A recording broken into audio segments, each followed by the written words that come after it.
It was well after closing time. I was finishing up behind the bar. And he blew in. Just when I thought I could close up and get on out of there. You could see it was half cut. A small sort of stagger in the wall. But he held it well. He was used to it. I should have thrown the towel over the taps right there and then. I'm the last man in the world likely to serve you a drink. Go away. Time for a quick one? There was no getting out of it. What's it to be then, sir? Ah.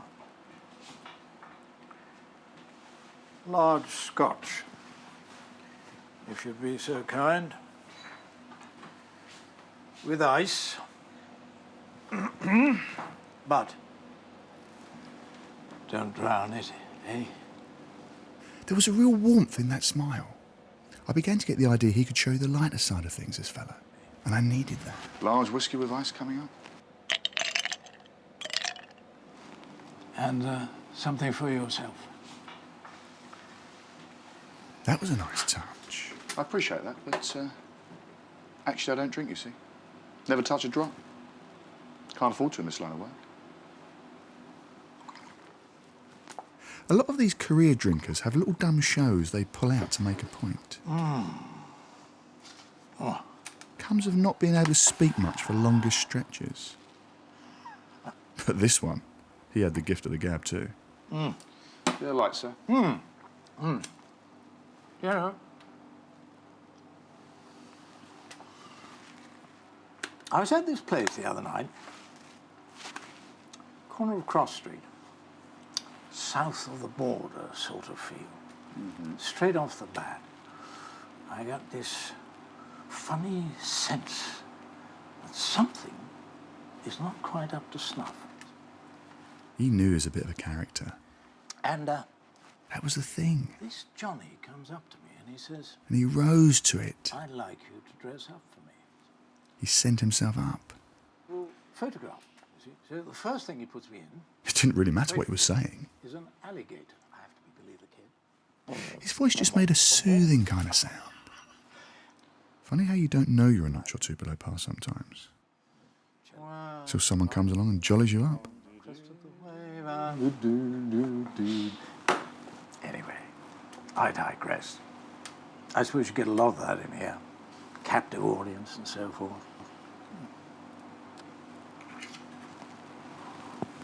Chance for another one? No problem at all.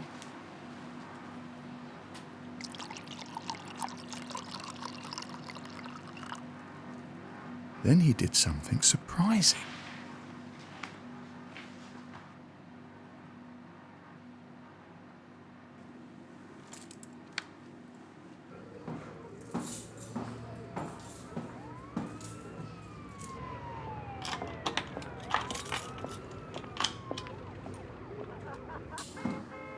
Should have done that a lot earlier.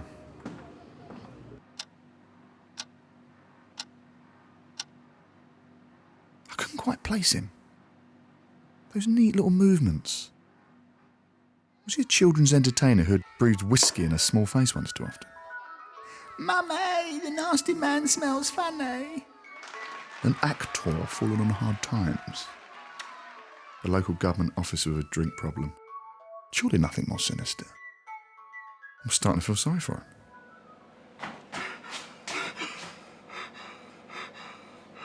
A man. A man. Looks like he's... Drunk? Deaf? dead.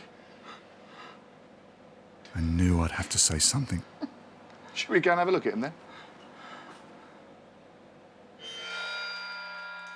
Funny what goes through your head. For some reason I was thinking Richard Nixon. That hairdo.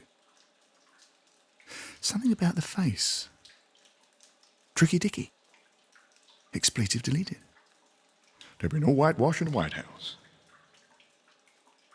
Then something else occurred to me. All right. Simple question. Did you do this? Me? Well, I've never seen you here before. I've never been in here before. I only came in because I saw the light was on in here. Just answer the question. No. How could you? I mean, no. Okay. Well, you don't seem the type. But I had to ask. I mean, can you see that? Yes, you had to ask. I mean, I wouldn't be standing around a place like this where somebody could do that. Here. You could do with that. Thank you.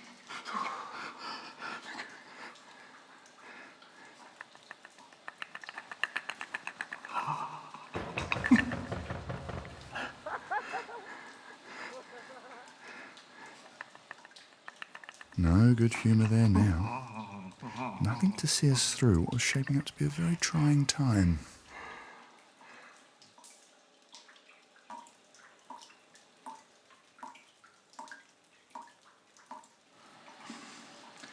Stuck in him. I can't stand it. Not a good idea. What? Oh. Fingerprints. Although, actually, well, I might have tried to pull it out earlier on, before I called you in here. Was that silly of me? Are you saying was it silly trying to pull the knife out? Look at the angle. It's facing upwards, which means the blade's gone in downwards, slipped between two ribs. Well, it's gone straight into the heart. And the point's jammed in a wodge of cartilage. There's plenty to hold it back there, so yeah. I would say it was silly trying to pull it out. Maybe we could just give the handle a little wipe. We could, but then we're in another area.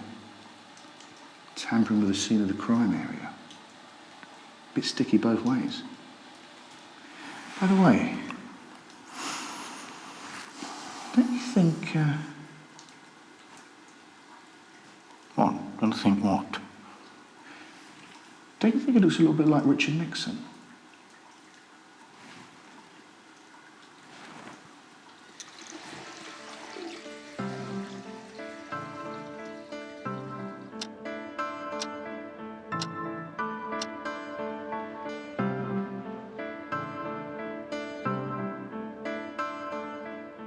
I discovered that polishing glasses was weirdly therapeutic.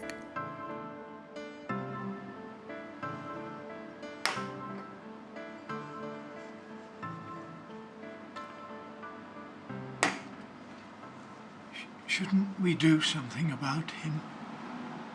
See it like this. His body temperature's already on a downward curve.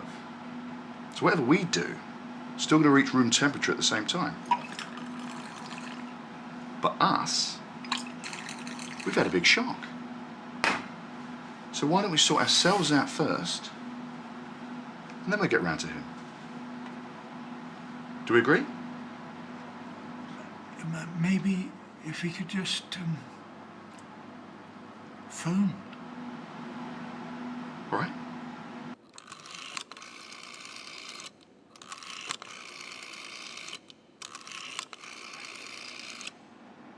Yes. No, the body's in the gents. Been stabbed. How long? Okay. Bye-bye.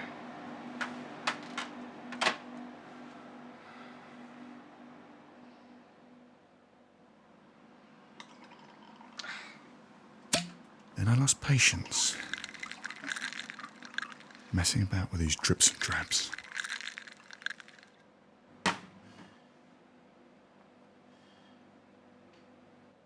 Won't your governor be a bit miffed about all this?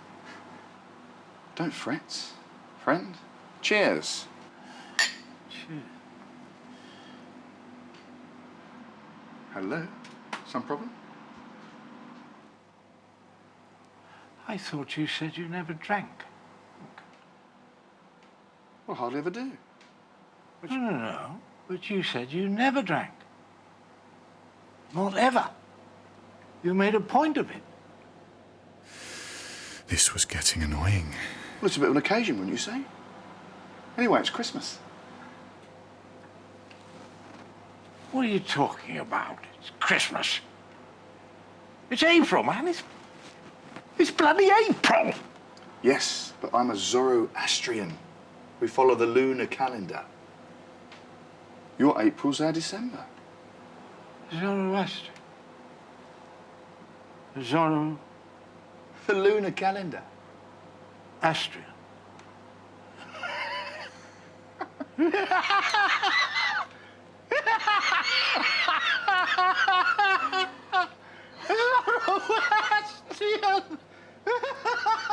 Got his humour back. And that made me feel better too.